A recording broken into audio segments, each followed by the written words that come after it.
में ना कुछ ऐसे हैरान कर देने वाले रहस्य छिपे हैं जो हमें सोचने पर मजबूर कर देते हैं। मतलब, नीतियां कागजों पर चाहे कितनी भी परफेक्ट क्यों ना लगे, जमीनी हकीकत का खेल अक्सर बिल्कुल अलग होता है। आज हम एक ऐसे ही दिलचस्प रहस्य की गहराई में उतरने वाले हैं जहां ब्रिटिश औपनिवेशिक नीतियों ने अनजाने में ही सही सदियों पुराने ताकतवर अभिजात वर्ग को पूरी तरह बर्बाद कर दिया और ग्रामीण किसानों के एक बिल्कुल नए ताकतवर वर्ग को जन्म दे दिया। तो इस पूरी कहानी की शुरुआत होती है साल 1797 में, एक बहुत ही बड़ी और सरेआम होने वाली घटना के साथ। जरा सोचिए, बर्दवान के महाराजा का वो शानदार महल और उनकी बेशुमार संपत्तियों को सरेआम नीलाम किया जा रहा था, वो भी सिर्फ इसलिए क्योंकि वो अपना टैक्स नहीं चुका पाए थे। अब सवाल ये उठता है कि इतना शक्तिशाली राजा जिसके पास अथाह संपत्ति थी, वो अचानक अपना कर चुकाने में कैसे फेल हो गया। जाहिर है, ये नीलामी उस वक्त पूरे बंगाल में एक बहुत बड़ी चर्चा का विषय बन गई थी। लेकिन रुकिए, इस नीलामी में एक बहुत बड़ा और सच कहूं तो बड़ा ही अजीब सा ट्विस्ट था। जब बाद में रिकॉर्ड्स खंगाले गए ना, तो पता चला कि 1797 की उस बर्दवान नीलामी में 95% से ज्यादा खरीदार बिल्कुल फर्जी थे। जी हाँ, बिल्कुल सही सुना। असल में राजा के अपने ही नौकरों और एजेंटों ने फर्जी नामों का इस्तेमाल करके बड़ी ही चालाकी से उस जमीन को वापस खरीद लिया था। नतीजा, जमीन पर राजा का कंट्रोल भी बना रहा और ईस्ट इंडिया कंपनी बेचारी हाथ मलती रह गई। अब यहाँ ये सोचना लाजमी है कि आखिर इतने ताकतवर राजा को ऐसी हताश करने वाली चाल क्यों चलनी पड़ी। इसे समझने के लिए हमें थोड़ा पीछे जाना होगा और उन घटनाओं की कड़ी को देखना होगा जो 1770 के दशक में शुरू हुई थी। उस दौरान बंगाल एक बहुत ही भयंकर कृषि संकट और अकाल की चपेट में था। खेती की पैदावार एकदम गिर गई थी और अर्थव्यवस्था की रीढ़ टूट चुकी थी। और सच कहें तो इसी संकट ने 1793 के उस बड़े बदलाव की नींव रखी जिसका सीधा असर हमारी इस 1797 की फर्जी नीलामी पर पड़ा। इस भीषण संकट से निपटने के लिए अंग्रेजों ने 1793 में एक नया सिस्टम लागू किया। इसे इस्तमरारी बंदोबस्त या ज्यादा मशहूर नाम परमानेंट सेटलमेंट के तौर पर जाना जाता है। इस नीति का सीधा सा मकसद था ईस्ट इंडिया कंपनी के लिए एक फिक्स्ड और पक्की इनकम का जुगाड़ करना। अंग्रेजों का मानना था कि अगर वो राजस्व यानी टैक्स की मांग को हमेशा के लिए फिक्स कर देंगे तो इससे जमींदारों को एक सुरक्षा का एहसास होगा और वो खेती बाड़ी में पैसा लगाने के लिए आगे आएंगे। और इस पूरी नीति के पीछे जिसका दिमाग था वो थे चार्ल्स कॉर्नवालिस, जो उस समय यानी 1793 में बंगाल के गवर्नर जनरल थे। उनका लॉजिक बड़ा सीधा था। उनका सोचना था कि चूंकि सरकार भविष्य में कभी भी टैक्स बढ़ाने की मांग नहीं करेगी, इसलिए जमीन से होने वाला कोई भी एक्स्ट्रा मुनाफा सीधे जमींदार की जेब में जाएगा। उन्हें लगा कि इससे एक ऐसा वफादार और अमीर भूस्वामी वर्ग तैयार होगा जो हमेशा कंपनी का एहसानमंद रहेगा। लेकिन कहानी में असली पेंच यहीं पर है। ब्रिटिश अधिकारियों की इस सोच में एक बहुत बड़ी और बुनियादी खामी थी।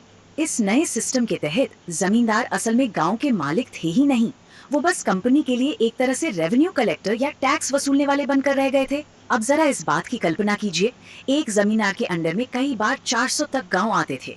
इन सबको मिलाकर एक राजस्व संपदा बनती थी और उनका काम बस इतना था कि इन गांव से लगान इकट्ठा करो और कंपनी को सौंप दो।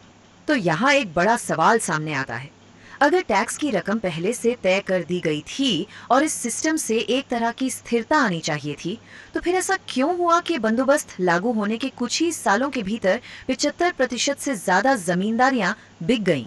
मतलब, जो नीति जमींदारों के फायदे के लिए ही बनाई गई थी, उसी ने उन्हें भारी कर्ज में डुबो दिया। अपना टैक्स न चुका पाने के कारण उनकी रियासतें एक एक करके नीलाम होने लगीं।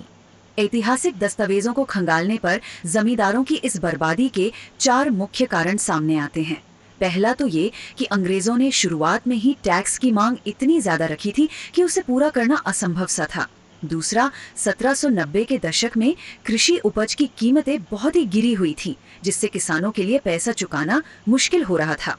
तीसरा कारण था कि चाहे फसल अच्छी हो या पूरी तरह बर्बाद हो जाए, टैक्स तो हर हाल में चुकाना ही पड़ता था। और चौथा, कंपनी ने जमींदारों की स्थानीय ताकत को लगभग खत्म कर दिया था। अब ये टैक्स चुकाने की जो अनिवार्यता थी ना, ये हमें ले जाती है उस बेहद खूंखार सूर्यास्त विधि यानी सनसेट लॉ की तरफ। ये नियम अपने आप में इतना सख्त था कि इसमें किसी भी तरह की कोई भी ढील नहीं दी जाती थी। इस नियम के मुताबिक अगर एक तय तारीख को सूरज डूबने तक, जी हाँ बिल्कुल सूरज डूबने तक, पूरा पैसा कंपनी के पास नहीं पहुंचता था तो जमींदारी को तुरंत नीलाम कर दिया जाता था। अकाल पड़ा हो, किसानों के पास कुछ ना हो, कोई फर्क नहीं पड़ता। ये नियम पत्थर की लकीर था। इसके अलावा जमींदारों को पूरी तरह से शक्तिहीन करने का एक और खेल चल रहा था। कंपनी ने बड़ी चालाकी से जमींदारों की अपनी सैन्य टुकड़ियों को भंग कर दिया, उनके सीमा शुल्क खत्म कर दिए गए और सबसे बड़ी बात, उनके न्यायालयों को ब्रिटिश कलेक्टर की कड़ी निगरानी में रख दिया गया। मतलब उनकी स्थानीय न्याय और पुलिस व्यवस्था की ताकत पूरी तरह छीन ली गई। अब आप ही सोचिए, जब ताकत ही नहीं बचेगी तो अगर किसान लगान देने से मना कर दें तो जमींदारों उन पर कोई दबाव कैसे डाल पाएगा। तो अब स्थिति कुछ ऐसी थी कि एक तरफ तो पुराने जमींदार अपनी ताकत खो रहे थे और वित्तीय संकट में डूब रहे थे। ऐसे में गांवों के भीतर सत्ता का जो एक खालीपन, एक पावर वैक्यूम पैदा हुआ, उसे किसने भरा। जैसे जैसे पारंपरिक शहरी जमींदार ब्रिटिश नीतियों के भारी बोझ तले दबने लगे तो जमीनी स्तर पर एक बिल्कुल नए और अलग ही समूह ने अपनी ताकत को मजबूत करना शुरू कर दिया। और ये नया उभरता हुआ वर्ग था जोतदारों का। 19वीं शताब्दी की शुरुआत आते आते इन धनी किसानों ने, जिन्हें जोतदार कहा जाता था, गांवों में जमीन के बहुत बड़े बड़े टुकड़ों पर अपना कब्जा जमा लिया था। ध्यान देने वाली बात यह है कि ये कोई बाहरी लोग नहीं थे, बल्कि गांव के ही रहने वाले और एकदम जमीनी स्तर से जुड़े हुए ताकतवर लोग थे। इनका स्थानीय दबदबा इतना ज्यादा बढ़ गया था कि ये धीरे धीरे गांव के असली मालिक ही बन बैठे। यहाँ हमें ब्रिटिश नीति की सबसे बड़ी और दिलचस्प विडंबना देखने को मिलती है। एक तरफ वो जमींदार थे जो शहरों में रहते थे, जिनकी स्थानीय ताकत पूरी तरह छिन चुकी थी और जो भारी भरकम टैक्स के बोझ तले पिस रहे थे। और दूसरी तरफ थे ये जोतदार। ये गांव में रहते थे, स्थानीय व्यापार और साहूकारी पर इनका सीधा कंट्रोल था और इनके पास अथाह जमीनें थी। सच तो ये है कि सत्ता का असली केंद्र अब शहरों से खिसककर सीधे गांवों में इन जोतदारों के हाथों में आ चुका था। अब इन जोतदारों ने जमींदारों को कमजोर करने के लिए अपनी इस नई ताकत का जमकर फायदा उठाया। वे क्या करते थे कि जानबूझकर टैक्स चुकाने में देरी करते थे और तो और गरीब किसानों को भी भड़काते थे कि वो लगान न दें। जब जमींदार का कोई अधिकारी, जिसे उस समय अमला कहा जाता था, गांव में टैक्स लेने आता तो ये जोतदार उसे परेशान करते थे। और सबसे गजब की बात तो ये है कि जब कोई जमींदार इन सब वजहों से दिवालिया हो जाता और उसकी जमीन नीलाम होने लगती तो ये जोतदार ही उस जमीन को आगे बढ़कर खरीद लेते थे।